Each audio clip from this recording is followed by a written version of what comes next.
1 2 3 4 5 1 2 3 1 2 গত ভিডিওতে দিয়েছিলাম 3।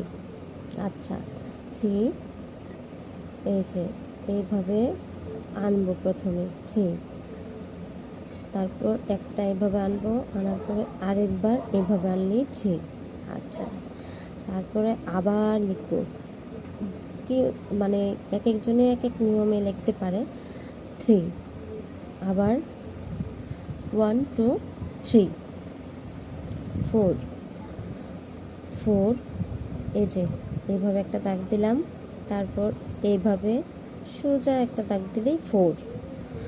আবার এইভাবে এই যে 4, মানে এক একজন এক এক নিয়মে লিখে তো যার কাছে যেটা সুবিধা।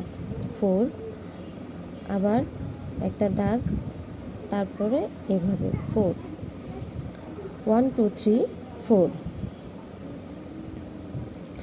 1 2 3 4 5 1 2 3 4 5। 5টা একটু সহজ, কিন্তু কারো কারো কাছে আবার কঠিন।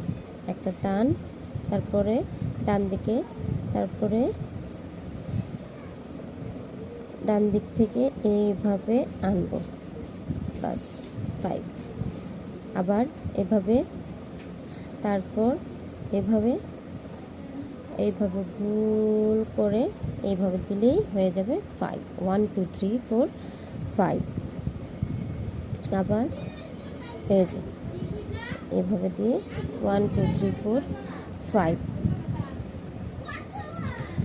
1 1 2 3 4 5। তাইলে 2 আমি গত 1 2 দুইটা ভিডিওতে দিচ্ছি, তারপর 3 4 5 3 দেখাইলাম আগে কীভাবে লিখতে হয়। এভাবে দিয়ে সোজা করে এমনি দিলেই হবে 3। 3টা একটু কঠিন আবার সহজ, দুইটাই আছে।